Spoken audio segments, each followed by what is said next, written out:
Jadi dulu tiba-tiba karena suatu hal ya mengharuskan saya menikah muda. Gitu. Menikah muda. Umur 18 tahun.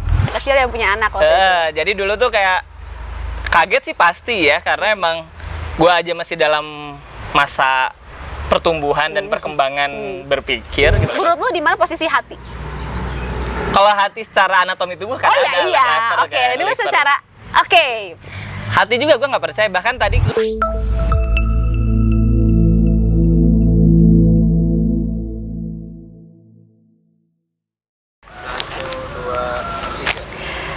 Bismillahirrahmanirrahim. Assalamualaikum warahmatullahi wabarakatuh. Selamat kembali lagi di Justin Podcast. Wow, terima kasih banget buat yang kemarin udah nonton video sebelumnya. Nah, yang nonton jangan lupa subscribe ya. Kemudian jangan lupa like, komen, terus nanti nyalain loncengnya karena setiap hari Jumat nanti Justin pasti akan ada video baru. Nah, alhamdulillah. Kalau misalnya ada teman-teman yang nanyain, sebenarnya Justin ini ngapain sih sebenarnya bikin video kayak gini ya, selain sharing juga biar teman-teman tahu bahwa kehidupan orang-orang yang kalau misalnya kalian lihat di sosial media kayaknya bahagia banget, udah gitu kayaknya mereka tuh nggak punya masalah hidup, nggak punya beban hidup, ternyata di balik itu semua hidupnya adalah masalah. Gitu nggak? Enggak juga ya. Oke, jadi sekarang jadi pembukanya kayak kita sama orang yang lagi bermasalah ya? Enggak sama kan? sekali. Enggak sama sekali ya. Cuman masalah emang kayak gua sama masalah tuh kayak gula sama semut. Oh, gula sama semut. Jadi lu masalah emang selalu mengikuti. Lu gulanya atau lu semutnya? Oh, lu gulanya. Oh, manis dong. Kadang dua-duanya. Oh, sugar daddy dong. Ih, lucu deh. Itu tayang. Oke, nah kita sekarang selain sama gula yang satu ini yang suka dideketin sama semut, yang masalah selalu ngikutin dia, ya kan? Sama sebenarnya aku juga sama. Tapi masalah apa sih sebenarnya yang ada dalam hidupnya? Tapi pembukanya adalah dia adalah seorang yang juga mengikuti hidup aku dari mulai SMP ya. SMP. SD mah kita nggak ketemu ya? Enggak. SMP, SMA. 2021 berarti. 2021 ya? Ya sekitar. 2001. Ah, udahlah ya, kalau ngomongin tahun kadang-kadang suka pura-pura poho ya kan, geus we lah gitu. Umur ya. ntar kelihatan ya. Umur kelihatan ya. kita ya. Kalau sekarang kan orang-orang kalau misalnya ketemu kita 20 gitu. Nah, kan. gitu. Padahal kan kita udah resiko dikira 20 tahun ya udah gimana lagi kutukan. Aku juga gitu sih. Nyambung kan ya. Nah, jadi selain dia teman aku, laki-laki ini adalah seorang single parent. Aduh, langsung ya bot, udah miring ya kan, terus underline ya. Single parent. Jadi kalau kita sering dengar cerita-cerita single parent yang banyak ngobrolnya adalah seorang perempuan, ibu-ibu ya kan. Termasuk aku sebenarnya juga dibesarkan oleh seorang ibu yang single parent. Nah, tapi kalau cerita tentang ibu-ibu yang single parent kayaknya panjang.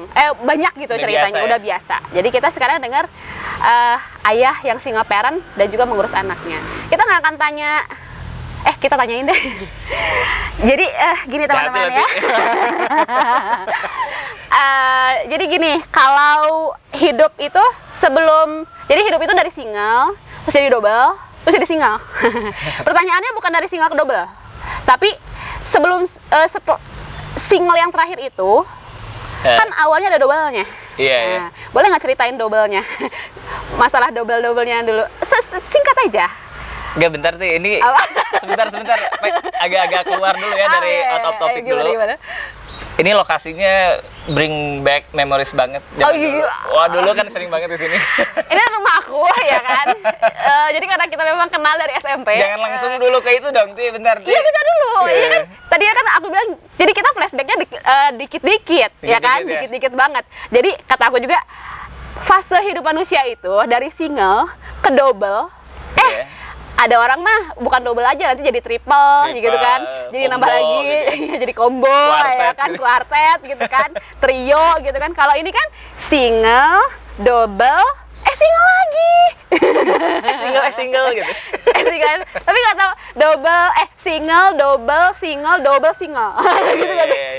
Iya, gitu kan. Nah, boleh ceritain nggak sih double-nya gimana dulu? Oh, double ya. Double gimana apanya, Ti?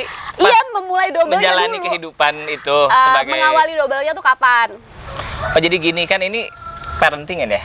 Iya, tadi belum. Jadi gini, fase hidup manusia itu, Oh, ya ya udah, kan? ya Fase udah, hidup udah. manusia tadi kan single, double, single. Kemudian boleh gue perjelas lagi ya.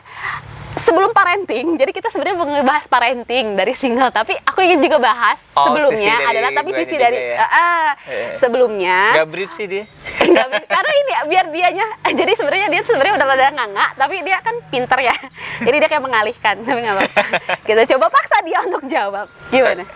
Iya, jadi dulu tuh ini Umur ya. berapa aja? Umur 18. 18.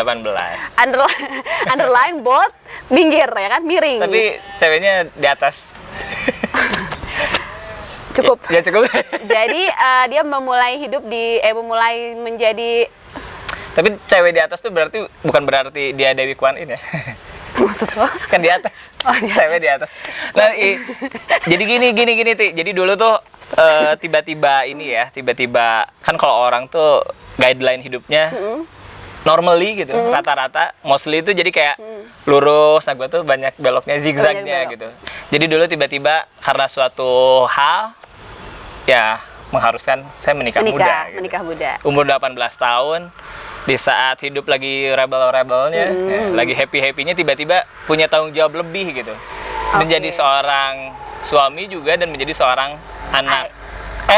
Ayah, sorry. Ayah. Karena emang masih anak dulu, masih anak kecil punya anak. Jadi, iya betul. Jadi anak kecil yang punya anak waktu itu. Jadi dulu tuh kayak kaget sih pasti ya, karena emang gua aja masih dalam masa pertumbuhan dan perkembangan berpikir gitu. Tiap manusia tuh bahkan itu tidak ada berhentinya ya manusia tuh selama dia masih hidup. Nah ini gue harus tiba-tiba ada makhluk kecil gitu lahir tanpa punya nggak punya dosa apa-apa dan dia pun nggak menginginkan hal itu gitu. Tiba-tiba dia lahir terus gue kayak anjir nih apaan nih gitu. Gitu. Terus gue harus gimana ditambah lagi karena emang kebanyakan orang tua generasi kita tuh kayak komunikasinya kan kurang bagus ya ke anak. Jadi gue tuh emang dulu bukan mengecilkan peran orang tua ya, tapi di saat keadaan seperti itu seperti nggak ada direction gitu, nggak ada arahan dari orang tua. Kalau misalkan lo jadi orang tua tuh harus kayak gimana gitu, apalagi ini jadi orang tua di usia yang normal aja susah kan, apalagi ini di umur 18 gitu. Jadi dulu challenge-nya banyak, tapi gue dulu mungkin belum sadar itu challenge ya, karena masih kayak on off aja gitu, on off kayak sadar nggak sadar. Kadang di satu sisi gue ngerasa masih itu masih teenager sih sebenarnya, masih remaja, tapi di satu sisi kalau balik ke rumah ya ada bocah gitu. Nah itu tuh jadi kayak dulu tuh masih sering jadi bukan skip ya, jadi kayak anjir ini gue harus ngapain ya, itu tuh berlangsung bertahun-tahun gitu, hidup dilanda kebingungan. Terus akhirnya kebingungan itu dijawabnya sama siapa dan lu lari kemana pada saat lu bingung? Gak lari kemana-mana juga sih, jadi ya gue jalanin aja dengan babak belur. Wow, babak belur ke Anda sekarang? Ya, kenapa? Kalau sekarang enggak ya? Oh enggak lah, enggak sama sekali nih. Gue udah di fase puncak kesadaran sebagai manusia. Asik.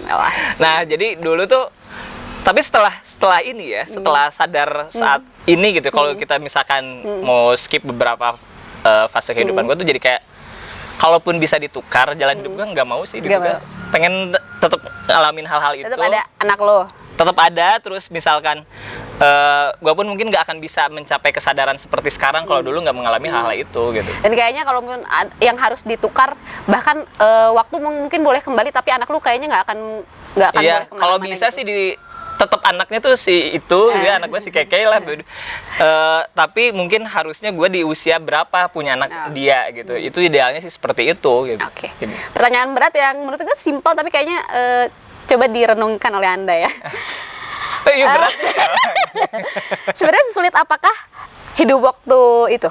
Dan sulit apakah hidup bersama dengan seorang pasangan yang waktu di zaman umur lu segitu? Iya, gitu? dia juga kan kurang lebih umurnya sama kan ya. Jadi dulu itu yang dilanda kebingungan tuh sebenarnya bukan gua aja kan. Jadi dulu juga si istri itu gitu, mantan istri itu ya sama juga gitu. Sama pasti dilanda kebingungan.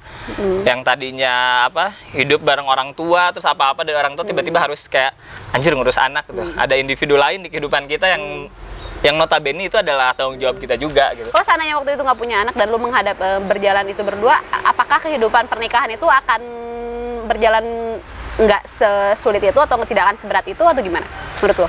Nggak, sebenarnya gue tuh menganut nggak percaya pernikahan sebenarnya dari remaja tuh. Jangan ditiru ya tuh saudara-saudara ya. Ya mungkin Yang baik-baiknya aja ya. mungkin karena punya punya cara hidup, pandangan hidup seperti itu, mungkin kayak wah malah harus nyobain gitu. Justru kadang orang tuh kalau amit-amit tuh malah jadi ngalamin kan. Gitu. Nah, Jadi sebenarnya dalam pikiran lo tuh lo nggak pernah ngebayangin bahwa lo akan menikah, bahkan tidak mau. Tidak mau seumur hidup bahkan. Oh, iya. Tadinya. Tapi waktu ternyata itu. kok jadi suka ya, kok jadi hobi. Enggak, sebenarnya ya entar. Sebenarnya itu dua cerita yang sama itu. Maksud tuh penyebabnya sama. Oke. Ya udah terus ya pokoknya long story short, ya si gua sama pasangan dulu tuh sama-sama kaget lah gitu, tiba-tiba tanggung jawabnya jadi banyak nih, sedangkan mental aja belum siap ya. Bahkan nggak tahu kan sebenarnya kalau di ilmu psikologis atau di ilmu kejiwaan pun nggak pernah ada yang benar-benar merumuskan kalau usia ideal pernikahan tuh berapa. Karena perkembangan otak manusia tuh beda-beda juga gitu. Perkembangan psikologis orang juga beda-beda. Iya. By the way, gue juga sebenarnya akhirnya pada ujungnya nggak percaya juga ilmu psikologis. Jadi lebih ke semua tuh bersumber dari otak aja, dari cara kerja otak manusia tuh gitu. Human Tapi kan behavior. ada sudut pandang di situ, ada perasaan juga. Iya. Emang tidak melibatkan perasaan. Nah itu tuh otak sebenarnya yang bekerja tuh. Jadi gue tuh nggak percaya soul akhirnya, nggak percaya nyawa juga, nggak percaya gue. Ini yang lu percaya apa? Di tubuh manusia tuh nggak ada nyawa bahkan. Secara sains. Jadi gini ya. Semuanya tuh cara kerja otak aja, berdasarkan otak aja. Tapi gue juga pernah ada sebenarnya dalam satu posisi elu ya. Gue bilangnya itu adalah pada saat kita ada pada masa mati rasa. Nah, lu percaya nggak pada saat gue merasa mati rasa itu, gue ngerasa kayak segala macam bentuk dosa gue tuh di depan mata gue, tau nggak? Jadi kayak gue langsung kayak itu adalah titik balik gue pada saat gue mau berubah. Iya. Nah, jadi menurut gue pada saat gue tapi nanti boleh renungkan di belakang ya. Nggak ada yang harus direnungkan, santai. Iya, cobain aja karena menurut gue berarti ada satu yang menurut gue adalah rasio dan perasaan seseorang itu adalah berjalan seiringan harusnya. Iya nggak sih? Oh iya, enggak tapi Karena semua keputusan orang itu ada sebenarnya ada andil perasaan, ada andil masa lalu, ada andil masa kini gitu. Jadi menurut gue dari itu bukan jelas. hanya Iya, tapi kan nggak cuma dari otak aja. Memori lu yang di belakang lu itu dipengaruhi juga sama perasaan-perasaan lu, pilihan-pilihan lu yang sebenarnya karena misalnya, oh gue mau milih ini karena dulu gue diginiin. Iya. Tapi itu tuh terekam di otak, Di. Nggak, maksud itu segala sesuatu yang ada dalam tubuh kita tuh dihasilkan oleh otak. Hormon kan dari otak juga, dari cara kerja otak. Terus neuron segala macam, neuron mirror yang kayak gitu. Itu tuh semuanya dari otak. Emang semua kejadian kita tuh terekam di otak. Dan kayak dikalkulasi dari, jadi gini ya. Tapi gini. Tapi ada satu, tapi kita boleh bahas satu lagi. Boleh. Menurut lu di mana posisi hati? Kalau hati secara anatomi tubuh kan ada Iya. lever, Oke, kan, ini liver. secara Hati juga gue nggak percaya, bahkan tadi lu kan bilang dosa, ngenotis dosa kan? Iya. Gue juga nggak percaya dosa, cuman percayanya konsekuensi doang. Oke, jadi maksud lu berarti lu percaya konsekuensi kalau misalnya mudahkan karma gitu. Karma juga nggak percaya. Percayanya cuman kalau kita berbuat sesuatu sama dengan ini gitu. konsekuensinya bakal ada, apapun jadi kebaikan kalau ada konsekuensinya, kejahatan, keburukan juga ada konsekuensinya gitu. Pasti akan berbalas gitu ya. Iya, bisa berbalas bisa enggak, karena banyak juga orang yang secara Mungkin misalkan tidak sadar mereka ngerasain bahwa itu adalah konsekuensi sebenarnya. iya atau ya mungkin itu jawaban kenapa di dunia ini banyak yang secara norma, secara peradaban tuh di tatanan kehidupan orang jahat tapi dia sukses aja tuh, orang jahat. Yang baik tuh banyak yang bangkar atau apa gitu. Ya karena itu emang segala sesuatu tuh real gitu. Segala sesuatu tuh ada konsekuensi aja. Jadi nggak ada kekuatan tidak terlihat yang mempengaruhi semua ini, kalau gue sih percayanya gitu. Oh iya, berarti kita sangat berbalikan karena menurut gue adalah semua yang bahkan ada hadirnya lo di sini adalah sebuah energi yang memang gue ciptakan. Nah itu gue nggak percaya. Oh iya. Gue kan itu nge-DM kayaknya seru nih. Nah kalau gue nggak nge-DM kan nggak akan ada nih. Ya tapi kan itu ada kekuatan dalam diri gue. Kayaknya suatu saat nanti gue akan undang ini orang deh gitu. Akhirnya karena energi semesta mengirim gitu. Akhirnya lu yang bergerak. Akhirnya lu yang bergerak. Frekuensinya lu yang nyantui gitu kan. Mikirnya kayak itu sih, kita kan emang berangkat dari temen dari kecil kan. Jadi kayaknya kalau ngobrol terus divisualkan seru nih, udah sesimpel itu. Simpel as apa? Tapi seru. Seru. Nah, oke, balik lagi ya. Kalau tadi kan kayak udah memikir jauh banget dari parenting dan kehidupan merit ya. Jadi yang mau gue tanya ini, kita balik lagi. Menurut pandangan kamu kehidupan after merit itu gimana? Jadi pernikahan itu di mata kamu tuh kayak gimana? Ini mau cerita experience atau pandangan gue tentang Pandangan pernikahan lu, aja. pandangan lu. Sekarang, standpointnya boleh. sekarang gitu. Sekarang aja. Sudut pandang gue yang sekarang tenang. Iya. Pernikahan tuh sebenarnya nggak kompatibel dengan otak manusia. Harusnya emang nggak menikah manusia tuh. Ya kalau gitu WO gue nggak akan laku ya kan kalau misalnya Oke, jadi Nah, kenapa? Hah? Mungkin ini kan jadi pertimbangan. Jadi kalau misalnya orang-orang nanya, aduh gue harus nikah atau enggak ya? Maksudnya bukan harus ditiru, tapi mungkin ini juga menjadi sudut pandang buat teman-teman Ya, point of yang view lain. masing-masing Iya. aja. Ya karena emang gini loh, Ti. Kalau misalkan lo mau menjalankan pernikahan dengan mindset jadi pernikahan tuh udahlah sebagai organisasi aja dalam tanda kutip gitu. Karena pernikahan tuh pada ujungnya romansanya udah hilang kan setelah by the times gitu. Orang berpasang-pasangan tuh seiring berjalannya waktu romansanya hilang kebanyakan gitu. Mostly kayak gitu kan. Jadi di tahun berikutnya cuman tentang organisasi aja, kayak misalkan suami istri tuh cuman tinggal ngebahas, wah itu chat tembok udah mulai luntur, chat gitu. Terus kalau punya anak, bayaran tuh buat anak belum bayar, transfer dong, udah tentang itu kan. Romansanya udah nggak ada karena emang ini panjang sih bahasannya. Karena gue tuh emang selalu berpegangan dari sudut pandang sains kan. Kalau misalkan tentang manusia tuh menikah karena emang tujuannya beda-beda, motifnya emang beda-beda ya tiap orang tuh. Ada yang karena budaya, ada yang karena mungkin hasrat juga gitu, desire lah kayak gitu, kayak segala macem. Tapi kenapa gue bilang tadi manusia tuh sebenarnya nggak kompatibel dengan pernikahan, karena pernikahan tuh baru bagi makhluk hidup tuh, bagi manusia tuh nilai baru. Pernikahan dulunya nggak ada, pernikahan tuh baru ada 200 tahun belakangan ini. Loh, bukannya Nah dulu tuh pernikahan cuman gini ya, dulu tuh pernikahan tuh cuman dipandang sebagai simbol aja. Misal nih, satu komunal dengan komunal lain atau kerajaan satu dan kerajaan lain bekerja sama, simbolisasinya tuh dengan menikahkan kedua anaknya gitu. Tapi kok ada perintahnya memang buat melahirkan ini ya, melahirkan keturunan. Buat dan beribadah ibadah. Buat apa? Nah, terus kita nggak mau terlalu kejauhan ya. Oke, cukup udah kita tangkap ya. Apa namanya? Belum selesai. Belum. Oke. Nah, kenapa nggak kompatibel? Karena jadi dulu tuh pernikahan as a business sih, emang ada. Ya, sekarang juga ada, Poy. Sekarang juga ada. Istri ada. Pernikahan yang memang untuk bisnis tuh ada. Pernikahan untuk banyak. meneruskan keturunan mereka, mereka ada gitu banyak. Iya ya. Kalau gue sih yang gue lihat pure bisnis tuh pernikahan ya di Baskoro sama Anissa. Bukan sama Anissa. Iya, Anissa Pohan. Bukan. Itu kalau itu sama Agus. Sama itu yang ya? sama anaknya Hatta Rajasa, Alia Rajasa. Tina siapa sih? Ya itu. Nah itu tuh bener-bener bisnis aja buat meneruskan terah keluarga mereka. Nah kayak kenapa gue bilang nggak kompatibel, karena emang romansa seperti jealous, rasa cemburu kayak gitu tuh baru di kehidupan manusia. Kalau seandainya lu nggak percaya tentang perasaan, lu nggak percaya tentang semua yang tidak rasional, gue bertanya, di mana letak cinta? Gue geli sih. Hal yang paling gue sesali dalam hidup tuh cuma satu. Apa? Berkesadaran seperti ininya gue telat baru di umur sekarang. Harusnya dari dulu. Tapi lu pernah jatuh cinta kan? Sampai sekarang, Ti. Tapi ternyata itu kalau secara anatomi tubuh itu bukan jatuh cinta. Jadi apa? Ya cuman karena emang rekreasi otak aja, kayak hormon serotonin, dopamin pada keluar. Kalau jadi gini Ya pada saat lu merasa jatuh cinta terus apa yang lu inginkan? Coba gue tanya. Jadi gini ya, bener ya. Jadi manusia tuh sebenarnya udah ada default settingan awal. Jadi untuk naluri maksudnya. Naluri. Ada settingan awal yang insting. Bukan dari otak aja itu. Jadi gini, Ti.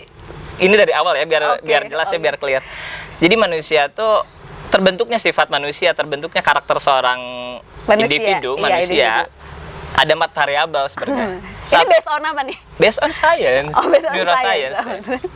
Based on science ini. Gue kan baca Sam Harris, Richard Dawkins yang gitu-gitulah.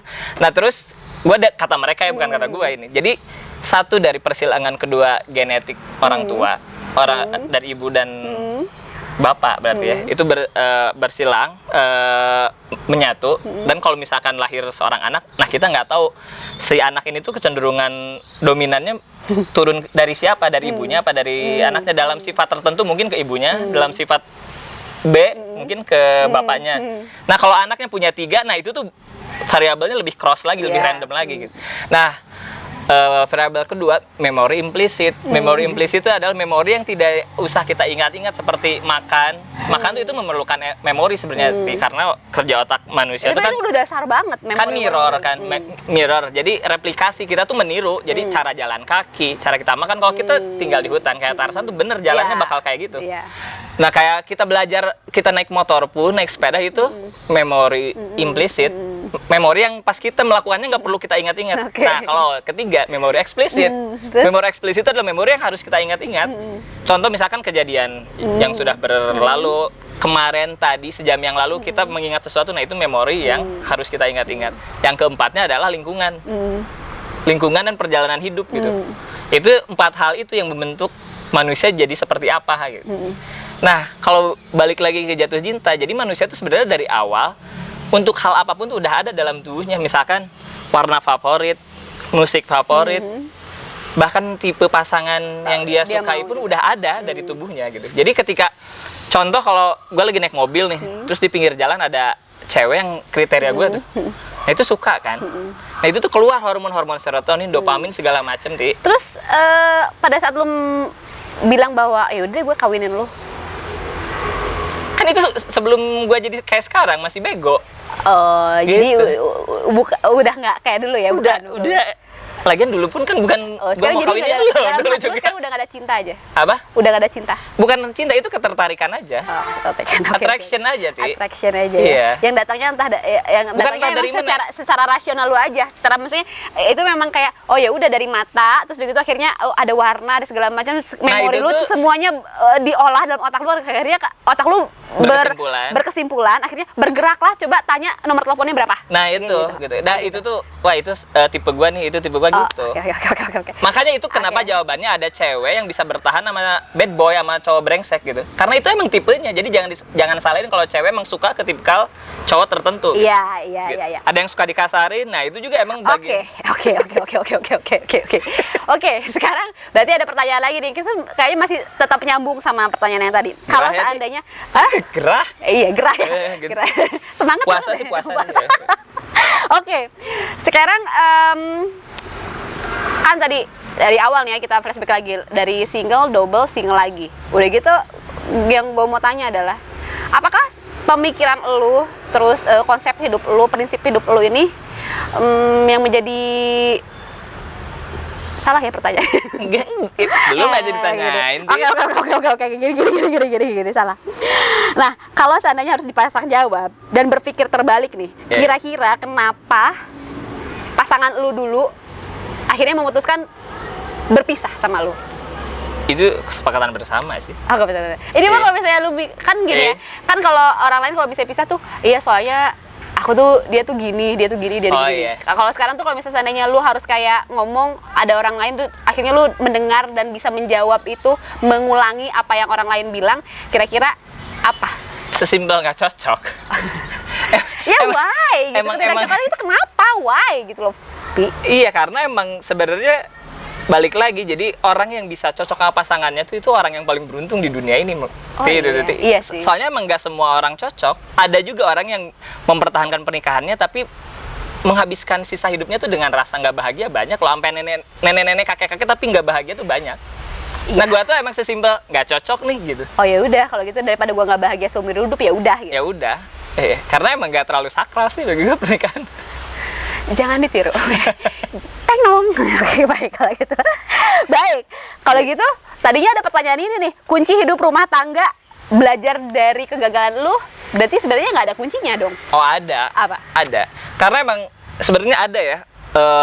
Makanya dari dulu, dari berbagai macam mitologi atau bahkan peradaban tuh lahirlah sebuah dua insan yang emang bersatu. Dan kayak kalau misalkan di era industri awal di US ada Bonnie and Clyde misalkan. Dulu Shakespeare bikin Romeo and Juliet, Samson Delilah yang kayak gitu, itu tuh ada, Ti. Cuman kayak one in a million itu. Cuman 1 dari 1 juta pasangan yang bisa emang benar-benar klop. Hidup semati gitu. Semati itu ada itu. Gue percaya sih hal itu. Nah, Tapi terus dari itu tuh semua yang lu susah. baca, kira-kira kuncinya apa? Sampai akhirnya mereka bisa mau hidup sehidup semati dan kayaknya mereka ya udah saling jatuh cinta dan mau mempertahankan satu sama lain. Itu kebetulan, Ti. Orang bisa match sama seseorang tuh itu kebetulan. Jadi nggak ada ilmunya. Karena emang nggak ada ilmunya. Kayak gue harus ngelihat dari sisi ininya deh. Oh ini klop, padahal di sisi lain ada hal lain juga yang sebenarnya itu bisa membuat lubang yang sangat besar gitu. Oke. Membuat crack yang nantinya yang awalnya kecil nantinya membesar dan runtuh gitu. Dan orang yang bisa bertahan sampai sehidup semati dan menjalaninya dengan bahagia, karena banyak yang sehidup semati tapi nggak bahagia tuh banyak. Kebanyakan yang kayak gitu bahkan. Itu beruntung aja kebetulan. Nah tapi karena gue udah memegang pandangan hidup seperti ini, jadi gue sebenarnya lebih tahu cara menjalani hubungan tuh harus seperti apa. Ya gimana? Nggak, gue tuh sekarang udah nggak bisa paranoid lagi gitu sama pasangan. Misalkan di kantornya banyak cowok ganteng kayak gitu, terus takut dia cheating, gue udah nggak kayak gitu. Kalaupun cheating tuh itu manusiawi. Emang manusia tuh cheating tuh. Oh ya udah gitu, Iya. itu udah ada hasratnya. Ada hasratnya. Cuman beda-bedanya adalah ada orang yang benar-benar mau Ada yang bisa melakukan ngerem, itu, ada yang enggak. Nah, itu sependapat bersama. Iya. Karena emang balik lagi tadi, karena manusia tuh di default setting ya, di settingan awalnya ada tipe-tipenya gitu. Nah, Iya. kalau kebetulan nemu hal seperti itu tipenya di kantor misalkan. Oh ya itu udah, bakal timbul gitu. terus deh. Iya. Tapi kalau lawan jenisnya dia nggak ada. Oke, boleh gue simpulkan nggak? Ternyata ngerespon. kuncinya bagi lu adalah dalam membina hubungan adalah tadi paranoid. Jadi lu juga usah paranoid sama pasangan lu, karena Sama hal setiap apapun. orang karena setiap orang tuh memang punya settingannya masing-masing, yang kalau misalnya mau kita takutin, mau segimana takutnya juga, orang tersebut mau udah mau di belakang lu, di depan kita bisa aja bilang enggak, tapi di belakang mungkin aja melakukan karena dia tadi punya settingannya sendiri.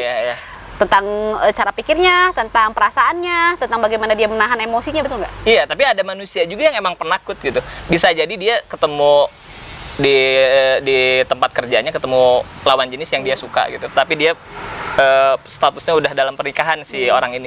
Tapi kalau dia penakut, dia nggak akan berani bermanuver gitu.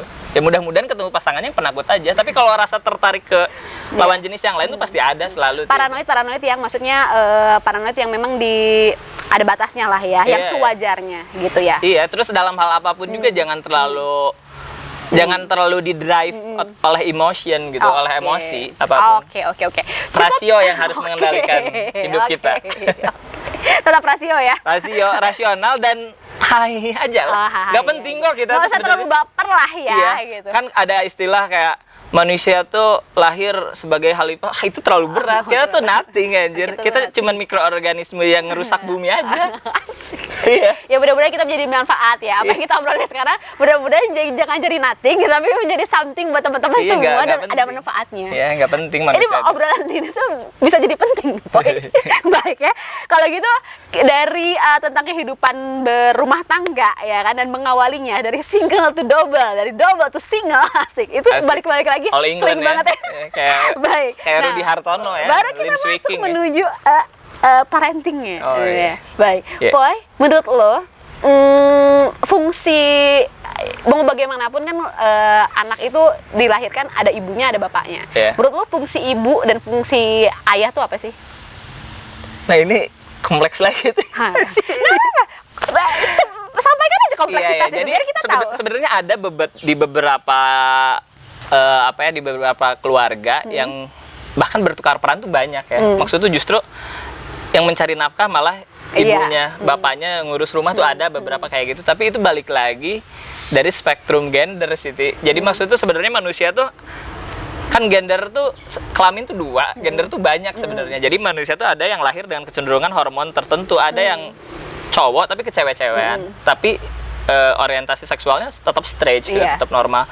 Jadi itu nggak bisa digeneralisir gitu. Kalau cewek tuh harus berperan sebagai apa, dan ayah tuh harus jadi apa gitu. Nggak tergantung merekanya juga, tergantung lingkungan, tergantung karakter si suami dan istri. Bisa jadi suami lebih optimal untuk mencari nafkah, istri juga harus mencari nafkah, karena ada tipikal cewek tertentu yang nggak bisa diem di rumah juga. Betul. Kan, yang kalaupun di rumah tetap harus berkarya lah, atau nggak bikin apapun.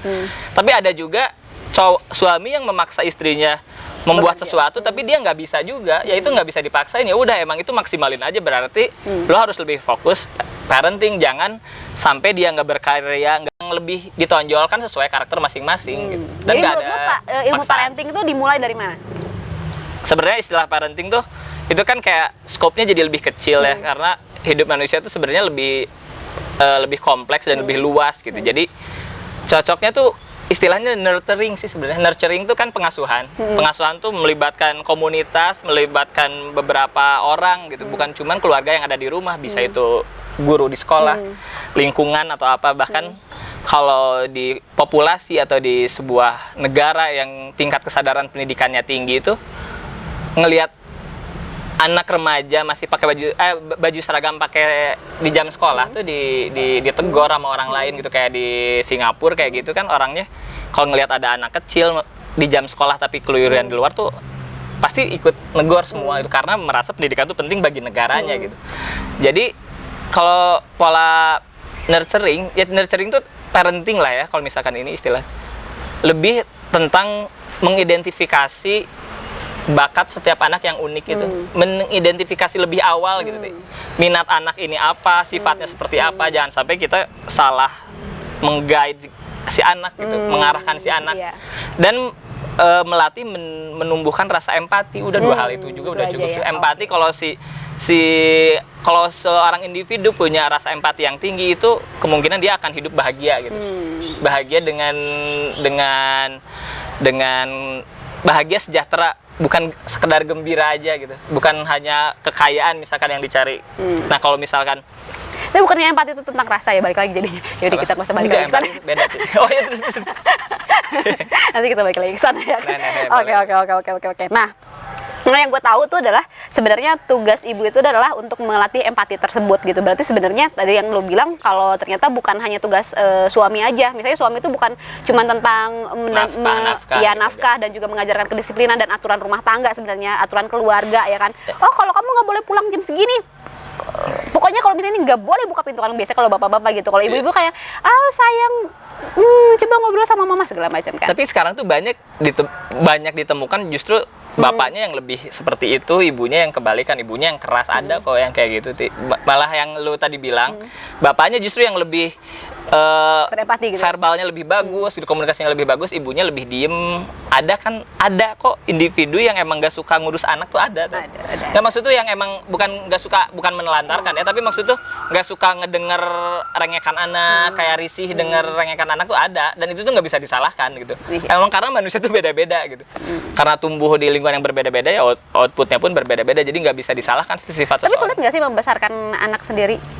Awalnya sulit sih, karena gue single parent tuh berarti di umur 23, 22 gitu kan. Oh ya? Itu pun di usia pertumbuhan, dan harus mengawal pertumbuhan orang lain gitu. Ada anak gue gitu yang harus diperhatikan pertumbuhannya, sedangkan gue juga pikirannya belum settle gitu, belum bulat gitu, belum established lah kalau perusahaan tuh ya.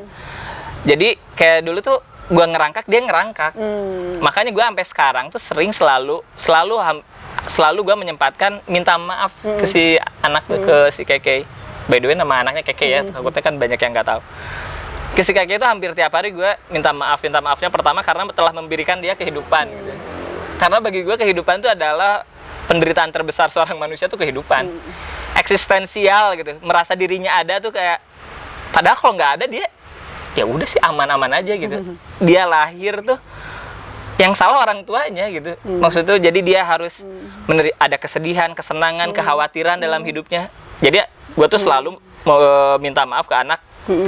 Maaf kayak, tapi udah memberikan experience itu, experience kesedihan, experience kegembiraan, kekhawatiran dan segala macam.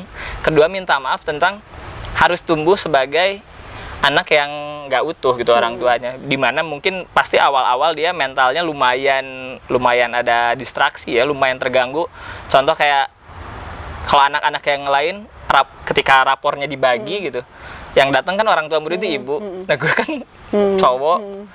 Dia tuh pasti dalam hatinya kayak ada sih pasti batinnya yang sedikit luka lah gitu, kayak kalau anak lain utuh ya, kalau anak lain yang bawa rapornya ibunya, mungkin dalam hal seperti itu juga dia lumayan merasa terganggu. Dan gue dulu nggak sadar hal itu, jadi gue dulu ngerasa biasa aja lah, gue kayak seolah-olah dunia tuh kayak milik gue gitu, terus kayak masih sok jagoan gitu dan gak memikirkan perasaan anak. Dulu awalnya gue kayak gitu. Jadi sekarang gue sering minta maaf hal-hal kayak gitu. Maaf karena membuat kamu di situasi seperti ini gitu. Terus kita janji bareng-bareng untuk memperbaikinya bareng-bareng gitu. Dan si Keke itu termasuk orang yang anak kecil yang ini sih, gua ajarin berdaulat dalam berpikir aja gitu. Contoh kayak ketika SD, hampir semua murid ceweknya tuh pakai kerudung kan. Terus dia bilang, "Pi, nggak apa-apa ya nggak pakai kerudung?" Ya nggak apa-apa lah, gerah juga. Nanti aja kalau pakai kerudung udah nenek-nenek aja. Kalau rambutnya udah tipis tutup tuh pakai kerudung. Gue gak kayak gitu. Tapi ketika dia pengen pakai kerudung dengan sendirinya, gue dukung juga. Jadi jangan sampai dia memutuskan sesuatu itu karena tekanan lingkungan, tekanan sosial gitu.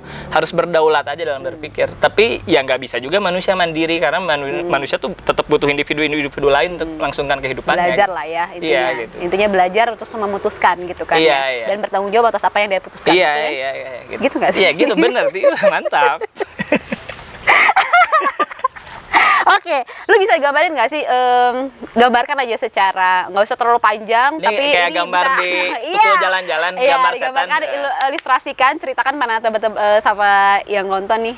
Bagaimana sih sebenarnya kalau bisa lu gambarkan kehidupan pada saat lu menjadi single parent sampai sekarang tuh kayak gimana sih? Ada lagu sedih nggak ntar ya? Lanjut. Tambahin ya editor ya. Gaji naik. Gimana ulang. Tuh kan lupa aja ya kan jadinya. Lu bisa gak ngegambarin, mengilustrasikan, menggambarkan, menganalogikan bagaimana lu dalam memperjuangkan, membesarkan anak dalam single parent pada saat.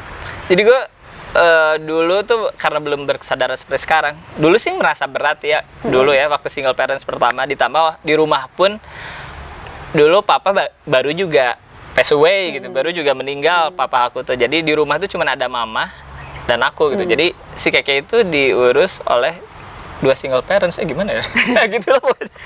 Jadi nggak utuh juga. Untung gue punya ibu, walaupun dulu tuh ibu gue kan kerja juga, dia baru pensiun aja baru 2 tahun belakangan. Jadi dulu si Keke itu banyak yang ngasuh aja gitu, entah itu kakak gue yang cewek karena punya anak yang seumuran kebetulan. Terus gue kan harus yang pergi-pergian juga, ibu gue kantor. Dia dulu ngerasa berat dan anjir ini gimana ya, sempet merasa di situasi kayaknya ini situasi nggak akan berbalik gitu, nggak akan membaik. Dan gue kayak sempet ngerasa bersalah, ini harusnya anak nggak di gue nih, harusnya di ibunya. Dulu sempet kayak gitu, sempet beberapa kali terbersit kayak gitu karena gue ngerasa takut nggak bisa mendidik dia secara utuh gitu, karena waktu terus segala macam dan kondisi mental gue juga ya yang masih yang nggak stabil lah. Dulu masih muda gitu, tiba-tiba harus jadi single parents tuh berat awalnya. Tapi setelah seiring berjalannya waktu malah enjoy sih. Jadi kepuasan terbesar gue tuh, jadi gue kan dulu sering main tuh The Sims lah, Tamagotchi. Nah gue tuh anggap anak sebagai itu aja ya. Dan ketika anak gue beri kayak bukan brainwash ya, kayak brainstorm, terus misalkan kita ngasih tahu hal tertentu dan dia melakukannya, nah itu kepuasan tersendiri. Oh dia ngedenger nih gitu, oh dia ngelakuin apa yang gue larang dan apa yang gue. Dan lu ngerasa dewasa pada saat itu dan merasa ada eksis. Iya, merasa wah akhirnya berfungsi nih gitu. Oh ya, gue ada nih gitu. Iya, akhirnya berfungsi. Gue sebagai bapak tuh berfungsi buat dia gitu. Karena pada awal-awalnya gue tuh kayak kadang wajar lah anak umur 5 tahun tiba-tiba nggak sebelah gitu, orang tuanya nggak utuh, terus cranky gitu kan, tiba-tiba rewel. Terus pada saat itu rewel lu gimana? Nah gue dulu sempat merasa frustasi juga. Kalau sekarang tuh baby blues lah gitu ya. Iya, kayak anjir ini coba kalau nggak kayak gini gitu kan, coba kalau ada gitu dua-duanya mungkin nggak akan seberat ini. Nah dulu tuh gue sempat frustasi, tapi sekarang enggak sama sekali, anjir malah enjoy. Dan ditambah anaknya juga oke gitu, dalam hal pendidikan, dalam hal apapun, kayak gue juga nggak nyangka sih bakal outputnya seperti sekarang gitu. Dulu kan dia lumayan lah di sekolahnya, berprestasi segala macam, walaupun itu bukan tujuan akhir dalam hidup ya prestasi di sekolah, cuman seenggaknya untuk step pertama gue lumayan oke untuk single parents dan cowok dan pria gitu, yang mana itu. Dan lu merasa berhasil aja intinya? Belum sih, belum goals, karena mungkin nggak ada goalsnya juga sih. Kalau nggak ada finishnya juga kan, parenting itu sebenarnya ya sampai akhir hayat aja mungkin, kayak udah. Tapi lu ngelihat sekarang kontrak mati gitu. Oke, sekarang lu kalau ngelihat perkembangan anak lu, perkembangan Keke, lu gimana? Ya ini sih, jadi si Keke itu sebisa mungkin gua kenalkan pada kehidupan tuh lewat orang tuanya. Jangan sampai dia menyelami rimba kehidupan tuh sendirian gitu. Kayak experience pertama dia tuh justru gue yang ngasih tahu gitu. Pertama masuk bar aja gue yang ngajak. Oh, udah masuk bar ya, luar biasa loh. First alcohol experience-nya minum alkohol pertamanya gue yang ngasih. Okay. Terus dia nyoba kan, terus kayak anjir papi pahit nggak suka ya, makanya jangan. Iya. Tapi gue ngasih rambu-rambu gitu. Kayak contoh kalau kamu mau minum karena sooner or later tuh itu bakal kejadian, dia penasaran akan hal itu daripada sama orang lain kan mendingan sama gue gitu. Terus gue kasih tahu yang penting jangan minum sama strangers, jangan sama orang asing, harus di tempat seperti apa. Terus Dan sama papi. Dan sama papi. Kalaupun nggak sama aku gitu ya, nanti pasti ada masanya nggak sama aku kan. Harus sama orang-orang terpercaya, harus tahu pulangnya kemana gimana. Nah itu gue cuman bisa ngasih rambu-rambu aja sih gitu, daripada anak ntar kebingungan harus ngelakuin apa gitu. Oke. Jadi dari kehidupan marriage life, terus kemudian parenting, lu ngerasa happy nggak sih? Sampai sejauh ini? Nggak happy, gue sekarang tuh menjalani kehidupan dengan happy. Nanti efeknya pas gue gini ada rainbow ya. Oh, ya kan. Satu ini ya, satu frekuensi ya, lu sama gue luar biasa kan ya. Pelangi. Nah ya, gitu, kan? jadi lagi di ini sih, justru kalau secara duniawi, fase gue hidup yang sekarang tuh biasa aja, kayak dari finansial atau apa, tapi dari apa ya, moral dan dari apa ya, dari pandangan hidup, terus prosper dan happy gitu. Sekarang tuh lagi oke. Lagi oke. Beberapa tahun terakhir ini tuh oke banget. Makanya kalau ketemu gue pasti jarang ngelihat gue nggak tersenyum, pasti selalu tersenyum. Oke, karena kita di outdoor, ada azan sudah menggema ya kan. Alhamdulillah kita sudah memasuki waktu asar ya kan. Gara-gara lu nih, gue harusnya azan anjir deh. Ya kan? Di Dagung Iya, parah. apa-apa. Baik, nah sambil azan ada penutup dulu nih dari ISPI. Jadi menurut lo buat anak-anak yang memang sekarang hidup dalam situasi yang sama, dalam single parent, apapun yang melatar belakanginya, menurut lo apa yang mereka harus yakini? Tapi kan anak yang berada di situasi single parents kan usianya beda-beda juga. Kalau yang single parents-nya 3 tahun, gue kan beda Tapi juga kayaknya kalau ngasih. misalnya untuk yang nonton ini. gue kayaknya cuma 17 tahun ke atas deh kayaknya. Yang udah menyadari bahwa hidupnya mereka tuh ya emang harus ada semangatnya gitu, harus ada yang nyemangatin gitu. Iya, pokoknya kalau hidup tuh sebenarnya orang tua pada akhirnya gitu ya. Karena kalau kita ngelihat pola pengasuhan harimau pun dan singa, awalnya dia kan diajar oleh komunitas dan orang tuanya cara berburu, cara mengendus gitu, cara bertahan dari lawan, dari mangsa atau apa. Tapi ketika dia dewasa, orang tuanya tuh kan mengusir si singa itu kan, kayak lu nyari buruan sendiri deh, jangan ikut-ikutan sini gitu. Ya gitu, ketika lu udah dewasa, lu memang harus bisa punya, pertama harus berdaulat secara pikiran gitu ya. Terus harus minimal tujuan hidup gitu. Tujuan hidup tuh harus udah punya gitu. Kalaupun cara mendapatkannya gimana itu terserah lu, dan kan tergantung situasi, tempat, segala macam.